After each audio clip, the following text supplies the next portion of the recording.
नमस्कार विद्यार्थी मित्रांनो, ह्या व्हिडिओमध्ये तुमचं स्वागत.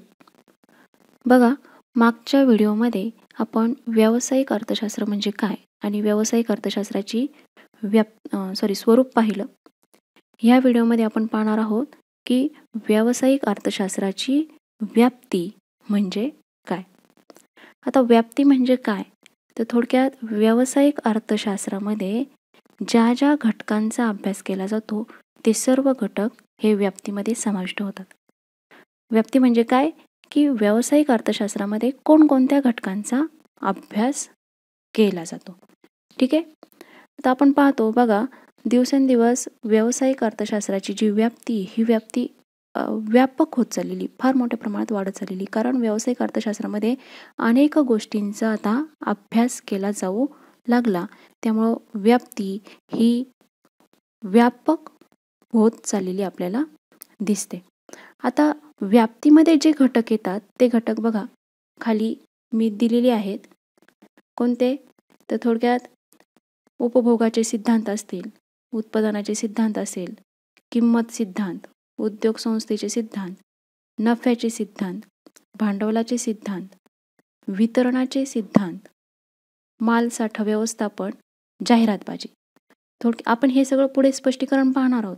एकंदरीत व्यावसायिक अर्थशास्त्राच्या व्याप्तीमध्ये ह्या सर्व घटकांचा काय होतो, समावेश होतो. तुम्हाला माहिती आहे की कोणताही व्यवसाय ज्यावेळेस एखाद्या व्यावसायिकाला सुरू करायचा असतो त्यावेळेस त्याच्यासमोर अनेक प्रश्न असतात, अनेक समस्या असतात. काय, की कोणत्या वस्तूचं उत्पादन करायचं, किती प्रमाणात करायचं, कशा पद्धतीनं करायचं, बरोबर की नाही, झालेल्या उत्पादनाची विक्री कशा पद्धतीने करायची, बाजारपेठा कशा शोधायच्या, आपल्या नफ्यामध्ये वाढ कशी झाली पाहिजे किंवा कशा पद्धतीने आपल्या नफ्यामध्ये मोठ्या प्रमाणात वाढ होऊ शकते, आपला उत्पादनाचा खर्च कमीत कमी कसा राहू शकतो, असे अनेक प्रश्न हे त्या व्यावसायिकासमोर येत असतात. आणि ह्याच प्रश्नांची सोडवणूक जी करायची असते ती सोडवणूक त्याला ह्या व्यावसायिक अर्थशास्त्रामध्ये जे काही वेगवेगळे सिद्धांत आहे ह्या सिद्धांताच्या माध्यमातून तो ही सोडवणूक करू शकतो. येते लक्षात. आता व्यावसायिक अर्थशास्त्रामध्ये जी व्याप्ती आहे ती व्याप्ती म्हणजे हे घटक, थोडक्यात हे सगळे घटक आपण आपल्या व्यावसायिक अर्थशास्त्रामध्ये वर्षभर अभ्यासणार आहे. ठीक आहे. मग वर्षभर, मग तुम्हाला माहिती आहे की आपले 2 सेमिस्टर आहेत. ह्या 2 सेमिस्टरमध्ये पहिल्या सेमिस्टरमध्ये आपण व्याप्तीचे काही घटक अभ्यासणार आहोत आणि दुसऱ्या सेमिस्टरमध्ये व्याप्तीचे आपण काही घटक अभ्यासणार आहे. घटक म्हणजे थोडक्यात काय, की प्रत्येक घटकाचं एक प्रकरण आहे. येते लक्षात. प्रत्येक घटकाचं एक प्रकरण आहे आणि एवढ्या घटक आपण प्रकरण वाईज पूर्ण वर्षभर अभ्यासणार आहे. मग पहिल्या सेमिस्टरमध्ये आपल्याला साधारणपणे 3 घटक अभ्यासायचे. ठीक आहे. उपभोगाचे सिद्धांत, उत्पादनाचे सिद्धांत आणि किंमत सिद्धांत. ठीक आहे. दुसऱ्या प्रकरणामध्ये किंवा दुसऱ्या सेमिस्टरमध्ये, जे सेमिस्टर हे सेमिस्टर संपल्यानंतर येणार आहे त्या सेमिस्टर म्हणजे दुसऱ्या टर्ममध्ये आपल्याला काय अभ्यासायचं आहे, तर उद्योग संस्थेचे सिद्धांत. उद्योग संस्थेचे सिद्धांत म्हणजे काय, की जे काय वेगवेगळे बाजार आहे आपल्याकडे, पूर्ण स्पर्धा असतील, मक्तेदारीयुक्त स्पर्धा, ह्या बाजारामध्ये ज्या उद्योग संस्थेची जी किंमत निश्चिती होते ती किंमत निश्चिती संबंधितचे जे सिद्धांत आहे ते सिद्धांत आपण ह्या प्रकरणामध्ये अभ्यासणार आहे. नफ्याचे सिद्धांत, भांडवलाचे नियोजन, उत्पादन घटकांचं वितरण किंवा कसं केलं जातं हे सगळं आपण ह्या प्रकरणामध्ये पाहणार आहे. आणि ही प्रकरणं आपण पुढच्या सेमिस्टरला पाहणार आहोत. ठीक आहे.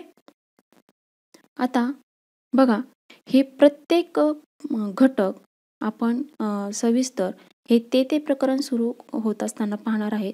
आज आपल्याला व्याप्तीमध्ये फक्त पाहायचं आहे की उपभोगाचा, समजा व्याप्तीचा जो पहिला घटक आहे उपभोगाचे सिद्धांत, तर यामध्ये कशाचा अभ्यास केला जातो, कोणकोणत्या सिद्धांताचा अभ्यास केला जातो ते फक्त आपल्याला काय करायचं आहे, पाहायचं आहे. बघा, आता व्याप्तीचा जो पहिला घटक आहे तो घटक आपण इथे पाहूया. पहिला घटक आहे आपला उपभोगाचे सिद्धांत. बघा, 1 मिनिट पुढे गेलं.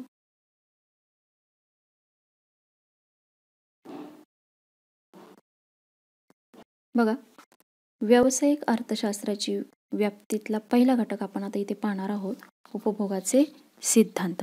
आता उपभोगाच्या सिद्धांतामध्ये कोणकोणत्या गोष्टींचा अभ्यास केला जातो? तर थोडक्यात उपभोगाच्या सिद्धांतामध्ये उपभोक्त्याच्या वर्तणुकीचा अभ्यास केला जातो. उपभोक्त्याच्या वागणुकीचा अभ्यास केला जातो. तो ज्यावेळेस बाजारात जातो त्यावेळेस त्याची आर्थिक वागणूक कशी असते, ठीक आहे. बाजारात गेल्यानंतर एखाद्या वस्तूची ज्यावेळेस तो मागणी करतो त्यावेळेस त्याची वागणूक कशी असते याचा अभ्यास ह्या उपभोगाच्या सिद्धांतामध्ये केला जातो, ठीक आहे. मग ह्या व्यावसायिकाला उपभोगाचे सिद्धांत का अभ्यासावे लागतात किंवा त्याचा अभ्यास त्याला का करावा लागतो? तर उद्योग संस्थेला आपण ज्या वस्तूची निर्मिती करत आहोत, आपण ज्या वस्तूचं उत्पादन घेत आहोत, त्या उत्पादनाचं किंवा त्या वस्तूचा बाजारातील मागणीचा त्याला आधी विचार करावा लागतो. म्हणजे थोडक्यात काय, आपण जी वस्तू निर्माण केलेली आहे, उत्पादित केली आहे, त्या वस्तूला बाजारात मागणी कशी आहे. मग ही मागणी जर त्याला शोधायची असेल तर त्याला उपभोक्त्याच्या वागणुकीचा अभ्यास करावा लागतो. म्हणजे थोडक्यात उपभोक्ता वस्तूची खरेदी कशी व किती किमतीला करतो, खरेदी कुठे थांबवतो याचं स्पष्टीकरण किंवा याचा त्याला आधी अभ्यास करणं गरजेचं आहे. आपण ज्या वस्तूची निर्मिती करत आहोत, उत्पादन घेत आहोत, त्या वस्तूला बाजारात मागणी आहे का, किती प्रमाणात आहे, कशी आहे, ठीक आहे. आपला ग्राहक वर्ग किती आहे याचा अभ्यास त्याला करणं गरजेचं आहे.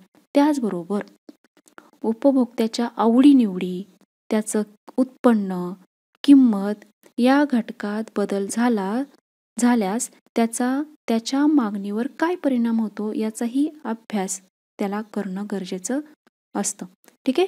त्याचबरोबर मागणीचा जो सिद्धांत आहे त्या सिद्धांताच्या सहाय्याने आपल्या वस्तूच्या मागणीचा बाजारातील बरोबर अंदाज काढून त्याबाबत उत्पादन घेण्याचा निर्णय त्या व्यावसायिकाला करावा लागतो. म्हणजे थोडक्यात काय, की आपण ज्या वस्तूची निर्मिती करत आहोत त्या वस्तूची निर्मिती करत असताना त्याला आधी त्या मागणीचा अंदाज घेणं गरजेचं आहे, की साधारणपणे त्या वस्तूला किती मागणी आहे तेवढ्या वस्तूची त्याला काय करावी लागते, उत्पादन घेणं गरजेचं आहे. म्हणून मागणीच्या सिद्धांताचा अभ्यास करणं गरजेचं आहे. येथे एक लक्षात, मागणीच्या सिद्धांतावरनं त्याला एक मागणीचा अंदाज येऊन जातो, ठीक आहे.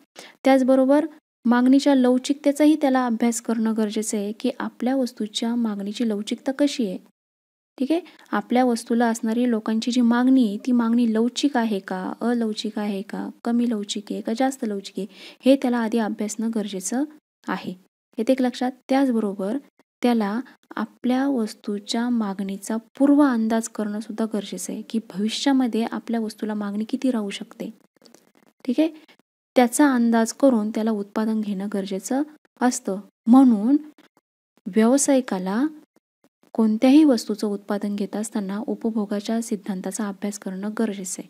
म्हणून ह्या भागामध्ये उपभोगाचा सिद्धांत या घटकामध्ये कोणकोणत्या घटकांचा अभ्यास केला जातो, तर मग मागणीचा नियम असेल, मागणीची लवचिकता, उपयोगिता, बरोबर आहे की नाही, या घटकांचा अभ्यास ह्या पहिल्या व्याप्तीच्या पहिल्या घटकामध्ये केला जातो, ठीक आहे. आता दुसरा घटक आहे उत्पादनाचे सिद्धांत. मग आता उत्पादनाच्या सिद्धांतामध्ये कशाचा अभ्यास केला जातो? आता उत्पादनाचे सिद्धांत म्हणजेच उद्योग संस्थेचे सिद्धांत असतात, ठीक आहे. आता यामध्ये कोणकोणत्या घटकांचा अभ्यास केला जातो, तर यामध्ये साधारणपणे उत्पादन फलाचे जे नियम आहे ते नियम, बदलत्या प्रमाणाचा नियम असेल, पुरवठ्याचा नियम आहे, अशा वेगवेगळे जे महत्त्वाचे घटक आहे त्यांचा अभ्यास केला जातो. आता याच घटकामध्ये अजूनही घटकांचा अभ्यास केला जातो, तर ते म्हणजे काय, की एखाद्या उद्योग संस्थेचा खर्च, एकूण खर्च किती आहे, ठीक आहे. त्याचबरोबर त्या उद्योग संस्थेची एकूण प्राप्ती किती आहे, या दोन्ही घटकांचा अभ्यास या उत्पादन सिद्धांतामध्ये केला जातो. आणि मग ह्या खर्चाचे 3 प्रकार पडतात ते तुम्हाला माहिती आहे, एकूण खर्च, सरासरी खर्च, सीमांत खर्च, बरोबर नाही. प्राप्तीचेही 3 प्रकार आहे, एकूण प्राप्ती, सरासरी प्राप्ती, सीमांत प्राप्ती. ह्या सगळ्या गोष्टींचा अभ्यास आपण ह्या प्रकरणामध्ये करणार आहोत, उत्पादनाचे सिद्धांत, ठीक आहे. त्याचबरोबर पुरवठ्याचा जो नियम आहे तो नियमही या उत्पादनाच्या सिद्धांतामध्ये अभ्यासला जातो. आता पुरवठ्याचा नियम काय आहे, की एखाद्या वस्तूची किंमत जर वाढली तर त्या वस्तूचा व्यावसायिक लगेच काय करतो, मोठ्या प्रमाणात बाजारामध्ये पुरवठा करतो. का? तर आपल्या वस्तूची किंमत वाढल्यामुळे काय होईल, त्याला मिळणारा जो नफा आहे तो नफ्यामध्ये मोठ्या प्रमाणात वाढ होईल. आणि या उलट परिस्थितीमध्ये जर वस्तूची किंमत कमी झाली तर नफा मिळण्याची शक्यता फार कमी आहे. त्यामुळं उद्योजक काय करतो, उत्पादक त्या वस्तूचा पुरवठा बाजारामध्ये फार कमी प्रमाणात करतो किंवा करतच नाही. हा आहे पुरवठ्याचा नियम. हा नियमही आपण ह्या उत्पादनाच्या सिद्धांतामध्ये अभ्यासणार आहे. व्याप्तीमध्ये उत्पादनाच्या सिद्धांतामध्ये कोणकोणते घटक अभ्यासले जातात, तर उत्पादन फलाचे नियम असतील, बदलत्या प्रमाणाचा नियम असेल, ठीक आहे, पुरवठ्याचा नियम असेल, या सगळ्या घटकांचा अभ्यास केला जातो. त्याचबरोबर उद्योग संस्थेचा खर्च, प्राप्ती हे घटक सुद्धा काय केले जातात, ह्या घटकामध्ये अभ्यासले जातात. ठीक आहे. आता दुसरा घटक आहे व्याप्तीचा, तो म्हणजे कोणता, तर किंमत सिद्धांत. बघा, किंमत सिद्धांत हा व्यावसायिक अर्थशास्त्राचा प्रमुख असा अभ्यास विषय आहे. कारण किमतीवरूनच उद्योग संस्थेच्या खर्च आणि प्राप्तीचे आकलन होत असते. किमतीवरून उद्योग संस्थेचा नफा हा ठरत असतो. एखाद्या वस्तूची किंमत जर जास्त असेल, ठीक आहे, किंमत जर वाढली तर त्या उपभोक्त्याचा नफाही तिथं वाढताना आपल्याला दिसतो. त्यामुळं किंमत ही गोष्ट व्यावसायिक अर्थशास्त्रामध्ये फार महत्त्वाची असते. मग ही जी किंमत आहे, वस्तूंची जी किंमत आहे, ही किंमत कशी निश्चित होते, ती कशी ठरवली जाते, त्याचेही वेगवेगळ्या प्रकारचे सिद्धांत आहे. ते सिद्धांत ह्या किंमत सिद्धांतामध्ये काय केले जातात, अभ्यासले जातात. ठीक आहे, आलं लक्षात. आपण 3 घटक पाहिले, व्याप्तीचे, उपभोगाचे सिद्धांत, त्यामध्ये कशाचा अभ्यास केला जातो, उत्पादनाचे सिद्धांत, त्यामध्ये कशाचा अभ्यास केला जातो, आणि त्यानंतर आपण पाहिलं की किंमत सिद्धांत, त्यामध्ये सुद्धा कशाचा अभ्यास केला जातो हे आपण पाहिलं. आता व्याप्तीचा चौथा घटक आपण पाहणार आहोत, तो म्हणजे कोणता, उद्योग संस्थेचे सिद्धांत. आता उद्योग संस्थेचे सिद्धांत म्हणजे काय, की यामध्ये काय पाहिलं जातं, तर ज्या काही उद्योग संस्था आहे, ठीक आहे, त्या उद्योग संस्थेचे जे काही किंमत निश्चिती, ती किंमत निश्चिती याच्यामध्ये अभ्यास केला जातो. किंवा जे वेगवेगळ्या प्रकारचे बाजार आहे आपल्याकडे, पूर्ण स्पर्धा असतील, मक्तेदारी असतील, मक्तेदारीयुक्त स्पर्धा असेल, बरोबर की नाही, अल्प अधिकार असेल. आता हे बाजार तुमच्या 11वी-12वीला बहुतेक गेले असतील अभ्यासामध्ये.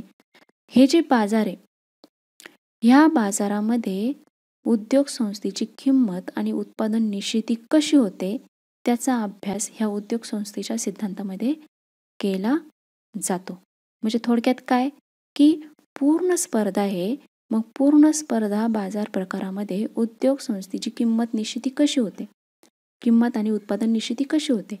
मक्तेदारी युक्त बाजार आहे, का जिथं त्या व्यक्तीची मक्तेदारी एकच विक्रेता आहे, त्या ठिकाणी वस्तूची किंमत निश्चिती कशी होते, तो घटक आपण यामध्ये अभ्यासणार आहोत. उद्योग संस्थेचे सिद्धांत येते लक्षात. इथं फक्त आपण काय पाहतोय, की व्यावसायिक अर्थशास्त्राच्या व्याप्तीमध्ये कोणकोणत्या गोष्टींचा अभ्यास केला जातो, तेच आपण काय करतो, इथं फक्त पाहतोय.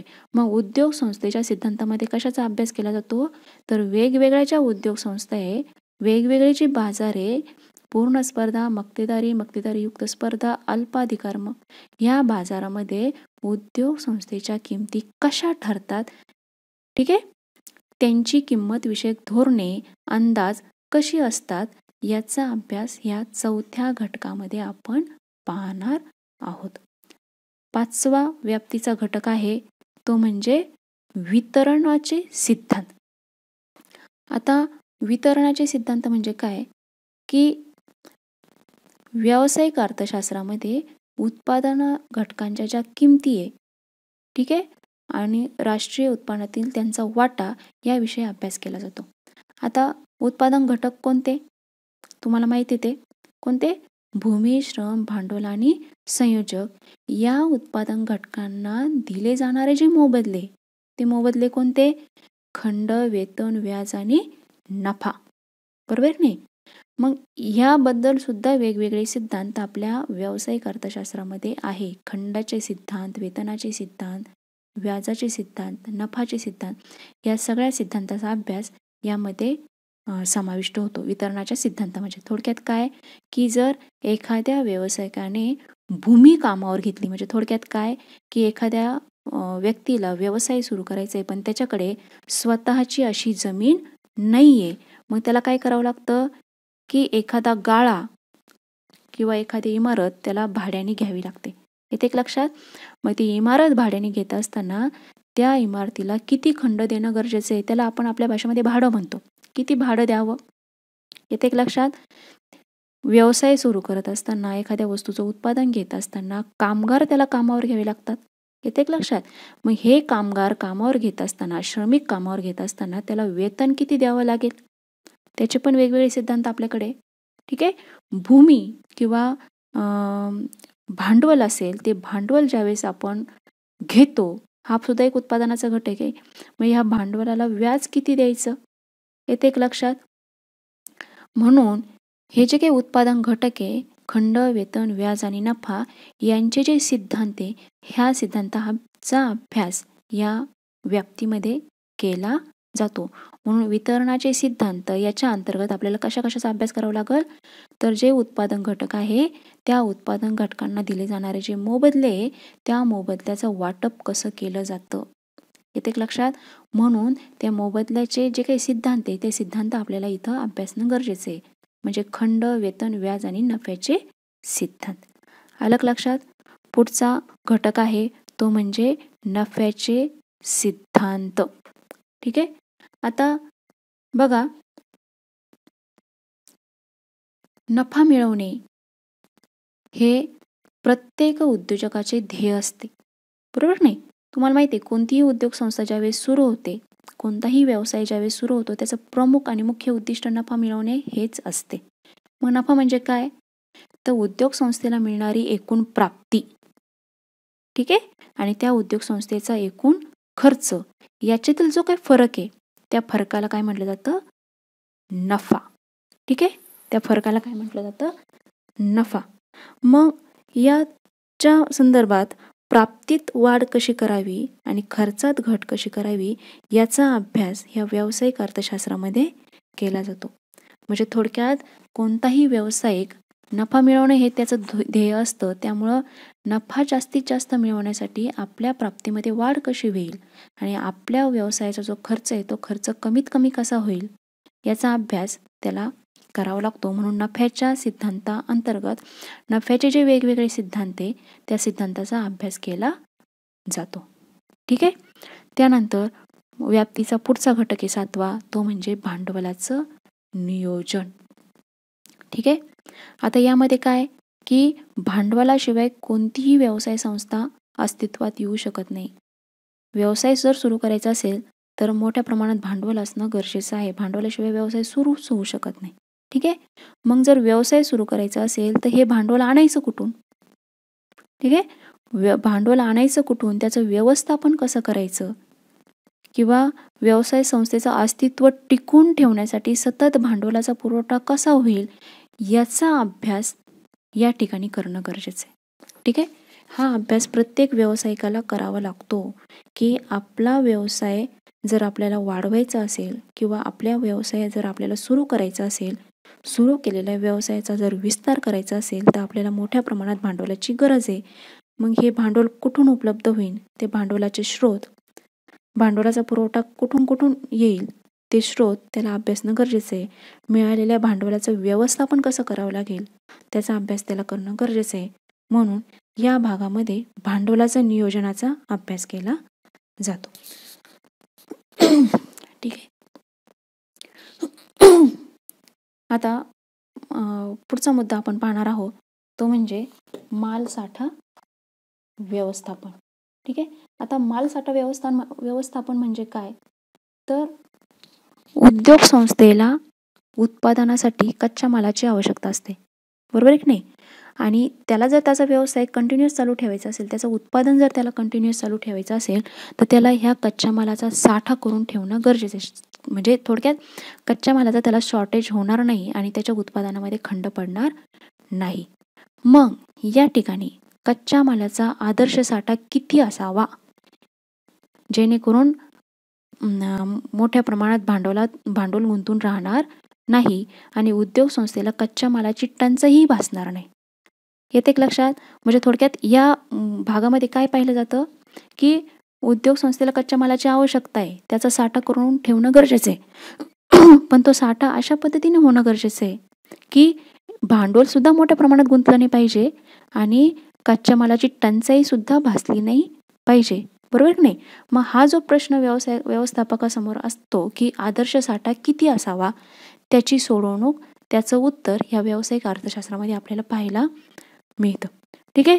त्याचबरोबर आवश्यक असणारे कच्च्या मालाच्या साठ्याचे नियंत्रण कसे करावे, त्याला खर्च कमी कसा करावा, याचं ज्ञान त्याला कच्च्या मालाचा जो साठा व्यवस्थापन आहे त्यातून त्याला मिळत असते. ठीक आहे. आणि शेवटचा मुद्दा व्याप्तीतला तो म्हणजे जाहिरातबाजी. बघा, आपली वस्तू लोकप्रिय व्हावी, तिच्या विक्रीत वाढ व्हावी म्हणून जाहिरातबाजीच्या विक्री पद्धतीचा अवलंब केला जातो. जाहिरातीवर खर्च किती करायचा, जाहिरातबाजीचे उद्योग संस्थेवर काय परिणाम होतात, या सर्वांचा विचार त्या व्यवस्थापकाला करावा लागतो. म्हणजे थोडक्यात फक्त उत्पादन करून चालत नाही, व्यवसाय सुरू करून चालत नाही, तर आपण ज्या वस्तूचं उत्पादन केलेलं आहे ती वस्तू लोकांपर्यंत पोहोचण्यासाठी, लोकांना आकर्षित करून घेण्यासाठी त्या व्यावसायिकाला जाहिरातीवर सुद्धा प्रचंड प्रमाणात खर्च करावा लागतो. येते लक्षात? म्हणून जाहिरातीवर खर्च किती करायचा, त्या जाहिरातीच्या आपल्या उद्योग संस्थेवर काय परिणाम होतील, कशा पद्धतीने ती जाहिरात करावी लागेल, हा सगळा अभ्यास त्या व्यावसायिकाला करावा लागतो. कारण जाहिरात जर केली नाही तर आपल्या वस्तूंची विक्री होऊ शकणार नाही. लोकांपर्यंत ती वस्तू, म्हणजे लोकांना त्या वस्तूचं ज्ञान होणार नाही, लोकांपर्यंत ती वस्तू पोहोचणार नाही. त्यामुळे जाहिरातीवर सुद्धा त्या उद्योग संस्थेला फार मोठ्या प्रमाणात खर्च करावा लागतो. म्हणून त्या जाहिरातीचं व्यवस्थापन सुद्धा, त्याचाही अभ्यास आपल्या व्यावसायिक अर्थशास्त्रामध्ये केला जातो. आलं लक्षात? अशा प्रकारे आपण जवळजवळ 9 मुद्दे व्यावसायिक अर्थशास्त्राच्या व्याप्तीमध्ये पाहिलेले आहे. ते मुद्दे कोणते? तर उपभोगाचे सिद्धांत असेल, बरोबर नाही? व्याप्तीचा हा पहिला घटक आहे. मग त्या उपभोगाच्या सिद्धांताचा अभ्यास व्यावसायिकाला का करावा लागतो, तर उपभोक्त्याच्या वर्तणुकीचा अभ्यास केला तरच त्याला आपल्या वस्तूच्या मागणीचा अंदाज कळतो, बरोबर की नाही? म्हणून त्याला उपभोक्त्याच्या वर्तणुकीचा अभ्यास करावा लागतो. म्हणून उपभोगाच्या सिद्धांतामध्ये त्याला मागणीचा नियम असेल, मागणीची लवचिकता असेल, ह्या गोष्टी अभ्यासाव्या लागतात. व्याप्तीचा दुसरा घटक आहे तो म्हणजे उत्पादनाचे सिद्धांत. मग ह्या उत्पादनाच्या सिद्धांतामध्ये कोणकोणत्या घटकांचा अभ्यास केला जातो, तर उत्पादन फलाचे नियम, बदलत्या प्रमाणाचा नियम, पुरवठ्याचा नियम, सरासरी सीमांत एकूण खर्च, एकूण सरासरी सीमांत प्राप्ती, ह्या घटकांचा अभ्यास ह्या उपभोगाच्या सिद्धांतामध्ये केला जातो. व्याप्तीचा तिसरा घटक आहे किंमत सिद्धांत. या घटकामध्ये कशाचा अभ्यास केला जातो, तर या घटकामध्ये किंमत निश्चितीचा अभ्यास केला जातो. किमतीविषयक जे सिद्धांत आहे त्या सिद्धांताचा अभ्यास या ठिकाणी करणं गरजेचं आहे. ठीक आहे. व्याप्तीचा चौथा घटक आहे तो म्हणजे उद्योग संस्थेचे सिद्धांत. यामध्ये ज्या उद्योग संस्था असतात त्या उद्योग संस्थेची किंमत आणि उत्पादन निश्चिती कशी होते, म्हणजे वेगवेगळे जे बाजार प्रकार आहे आपल्याकडे, पूर्ण स्पर्धा, मक्तेदारीयुक्त स्पर्धा, या सर्व बाजार प्रकारामध्ये व्यवसाय संस्थेची किंमत आणि उत्पादन निश्चिती कशी होते याचा अभ्यास केला जातो. त्याचबरोबर पुढचा घटक आहे व्याप्तीचा तो म्हणजे वितरणाचे सिद्धांत. याच्यामध्ये साधारणपणे जे काही उत्पादन घटक आहे आपल्याकडे, भूमी, श्रम, भांडवल आणि संयोजन, या उत्पादन घटकांना दिले जाणारे जे मोबदले, खंड, वेतन, व्याज आणि नफा, यांच्या संदर्भात जे काही सिद्धांत आहे त्या सिद्धांताचा अभ्यास या 5व्या घटकामध्ये केला जातो. व्याप्तीचा 6वा घटक आहे नफ्याचे सिद्धांत. या नफ्याच्या सिद्धांतामध्ये उद्योग संस्थेला जो नफा मिळतो तो नफ्यामध्ये वाढ कशी व्हावी, कशा पद्धतीने वाढ होईल, प्राप्ती जास्तीत जास्त कशी राहील, उत्पादन खर्च कमीत कमी कसा राहील, जेणेकरून उद्योग संस्थेचा नफा हा मोठ्या प्रमाणात राहील. ठीक आहे. तर या संदर्भातले जे काही सिद्धांत आहे नफ्याचे, त्या सगळ्या सिद्धांताचा ह्या नफ्याच्या सिद्धांतामध्ये अभ्यास केला जातो. त्यानंतर पुढचा घटक आहे भांडवलाचे नियोजन. ह्या भांडवलाशिवाय तुम्हाला माहिती आहे कोणतीही व्यवसाय संस्था ही अस्तित्वात येऊ शकत नाही. म्हणून व्यवसाय सुरू जर करायचा असेल तर भांडवलाची उपलब्धता कशी होईल, तिचं नियोजन व्यवस्थापन कसं करायचं, याचा अभ्यास या घटकामध्ये केला जातो. आणि पुढचा मुद्दा आहे माल साठा व्यवस्थापन. तुम्हाला माहिती आहे की कोणताही व्यवसाय ज्यावेळेस सुरू केला जातो त्यावेळेस ज्या वस्तूचं उत्पादन घ्यायचं असतं त्या वस्तूचं उत्पादन घेण्यासाठी कच्च्या मालाची गरज असते. मग ह्या कच्च्या मालाचा त्या व्यवसाय संस्थेला साठा करून ठेवावा लागतो. का बरं? कारण उत्पादनामध्ये खंड पडता कामा नाही. मग हा साठा आदर्श कसा असेल, म्हणजे थोडक्यात कच्च्या मालाचा साठा करत असताना भांडवलही गुंतून जास्तीत जास्त राहणार नाही आणि कच्च्या मालाची टंचाई निर्माण होणार नाही, असा प्रश्न जो व्यवस्थापकासमोर असतो किंवा व्यावसायिकासमोर असतो, मग तो प्रश्नाचं सोडवणूक ह्या प्रकरणामध्ये केलं जातं. मग त्यासाठी कच्च्या मालाचा आदर्श साठा कसा राहील, किती असावा, हे त्याला बघणं गरजेचं असतं. ठीक आहे. आणि व्याप्तीचा पुढचा घटक आहे तो म्हणजे जाहिरातबाजी. आपली वस्तू लोकप्रिय व्हावी, तिच्या विक्रीत वाढ व्हावी म्हणून प्रत्येक व्यावसायिक जाहिरातबाजीचा आपल्या विक्री पद्धतीचा अवलंब केला जातो, विक्रीमध्ये अवलंब केला जातो. मग या जाहिरातीवर खर्च किती करायचा, जाहिरातबाजीचे उद्योग संस्थेवर काय परिणाम होतील, या सर्वांचा विचार त्या व्यावसायिकाला करावा लागतो. ठीक आहे. म्हणून या घटकामध्ये जाहिरातबाजीचा अभ्यास केला जातो. अशा पद्धतीने आपण या व्हिडिओमध्ये व्यावसायिक अर्थशास्त्राची व्याप्ती पाहिलेली आहे. समजलं का? ठीक आहे. पुढच्या व्हिडिओमध्ये आपण पुढचा टॉपिक पाहणार आहोत तो म्हणजे आर्थिक विश्लेषणाची साधने. ठीक आहे. चालेल, भेटूया.